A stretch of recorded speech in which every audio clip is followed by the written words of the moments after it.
සංයුක්ත ගණිතයේ ප්‍රමිතියේ නිර්මිතය යස සෙනරත්. ලකුණු ටික ඔක්කොම ගන්න ඕන නිසා මම මේක හදන විදිය කියන්න.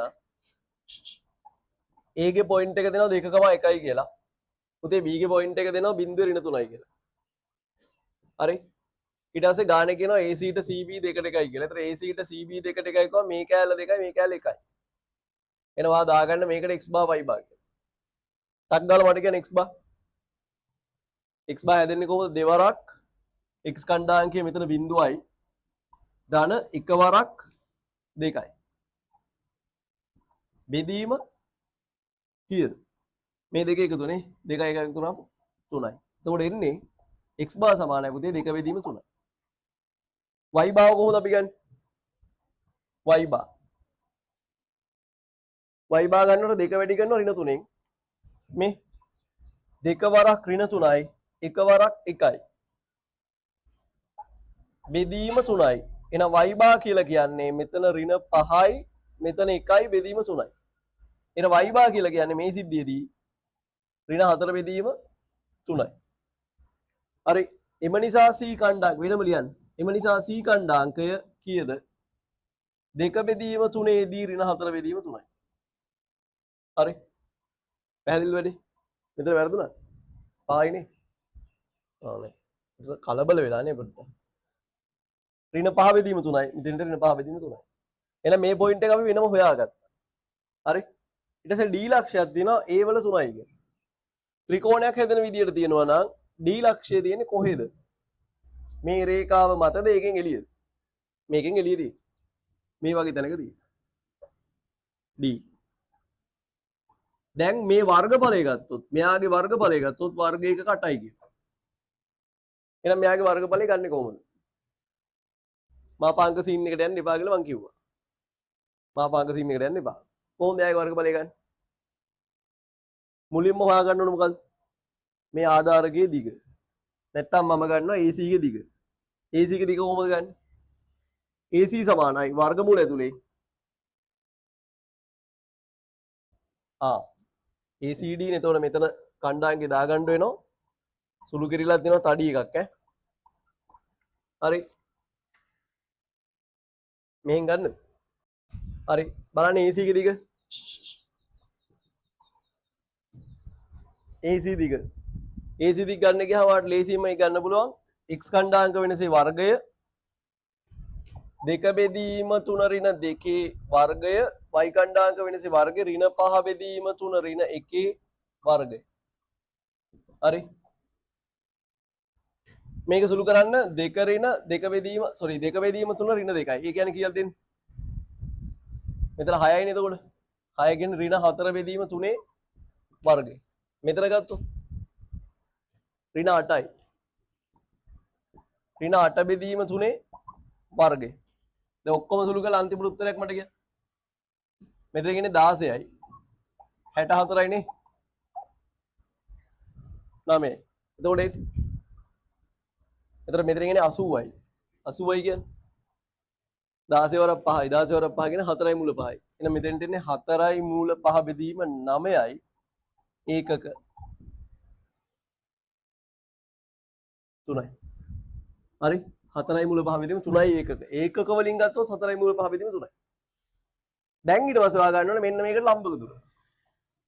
කොහොමද ලම්බක දුර ගන්නේ?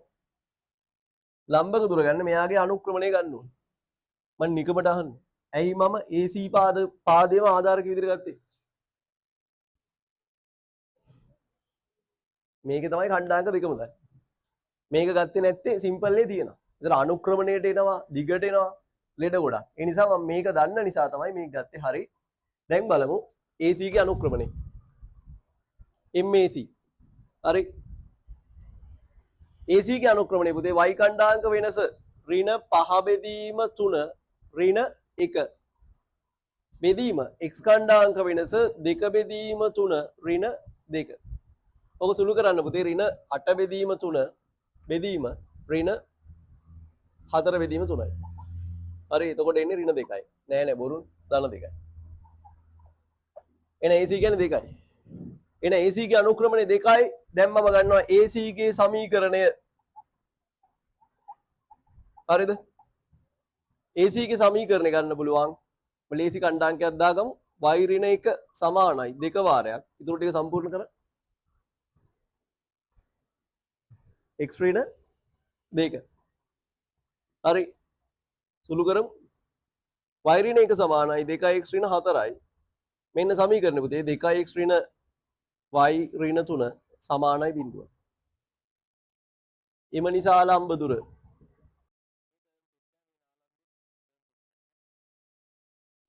දෙදස් දාහතේ.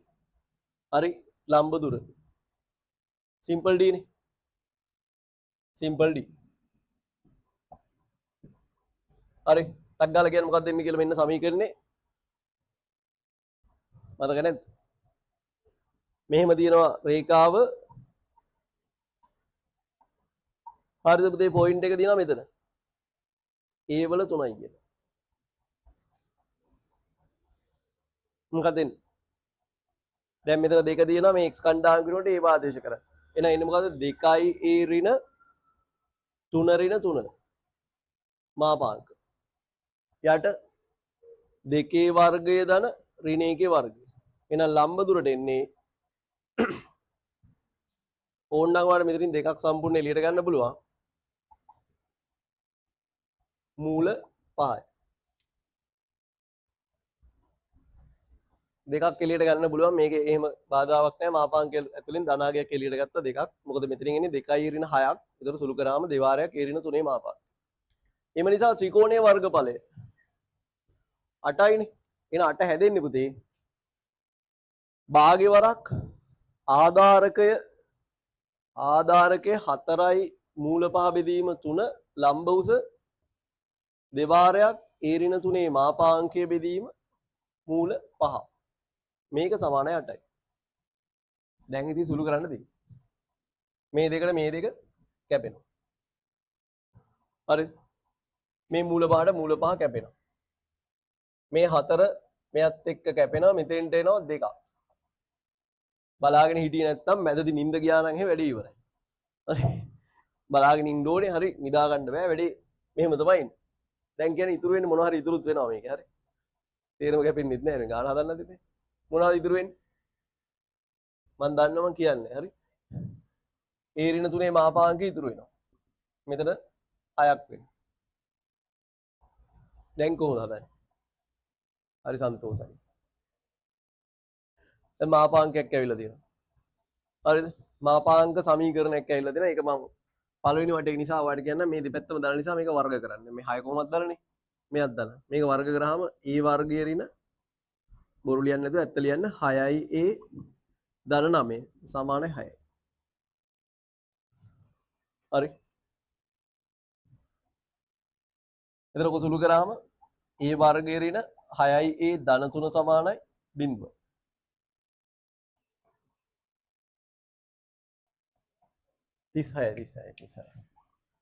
මට තේරෙනවා මොකක් කරේ අවුලක් ගියා කියලා මම එච්චර ගණන් ගත්තේ නැහැ. මෙතෙන්ට ඍණ 27යි එන්නේ මෙතෙන්. ඊට පස්සේ දැන් මාපාංක ඉවරයි නේ. සාධක කරන සාධක කරන. මොනවා සාධක? a ඍණ 9යි a ධන 3යි. එතකොට a සමානයි 9 හෝ a සමානයි ඍණ 3යි. පැහැදිලි වෙන්නේ? තේරුණාද? මාපාංකයක් විසඳුවා. එතකොට මෙතනින් එන්නේ a සමානයි 9 හෝ a සමානයි ඍණ 3යි. එම නිසා d ලක්ෂයට පිටුම් දෙකක් තියෙනවා පුතේ. එකක් 9 3 අනිත් එක මොකක්ද? ඍණ 3 3. හදිසිය හරි කියලා තිබ්බොත් එහෙම d හි පාටිකයේ ධන වේගය නෑ d හි කෝටිකයේ ධන වේගය. එතකොට mk d හදිසිය හරි කියලා තිබ්බොත් d හි පාටිකය නෙවෙයි කෝටිකයේ ධන වේගය. එතකොට ඔය නිකන් හාල් මැස් වගේ බලන් ඉන්න එපා කියන්නේ. පාටිකය නෙමෙයි කෝටිකය. කෝටිකයේ ධන වේගය කිව්වොත් එහෙනම් දෙකම බාර ගන්නවද? සමහර අවස්ථා වෙනවා දෙකම බාර ගන්න වෙනවා. සමහර අවස්ථා වල එකක් බාර ගන්නවා එකක් අයින් කරනවා. හරි? මේක මොන වගේ අවස්ථාවක්ද කියලා බලන්න. සමහර දෙයක් අවස්ථා වෙනවා දෙකම බාර ගන්න වෙනවා. හරි? අවශ්‍යතාව සපුරාලා නම් දෙකම බාර ගන්න පුළුවන්. සමහර ඒවා තියෙනවා එකක් බාර ගන්න වෙනවා. ඒ කියන්නේ එකක් බාර ගන්න වෙනවා කියන්නේ එකක් අයින් කරන්න වෙනවා. අයින් කරන්න මොකක් හරි කොන්දේසියක් දාන්න වෙනවා. හරි වෙන ඒවා හිතන්න එපා. හරි. මොකද්ද බාරගන්නේ වගේ. හරිද? එතකොට මෙතන කියනවා මම නිකන් මම කොන්දේසියක් දෙනවා කෝටිකයේ ධනවේගය.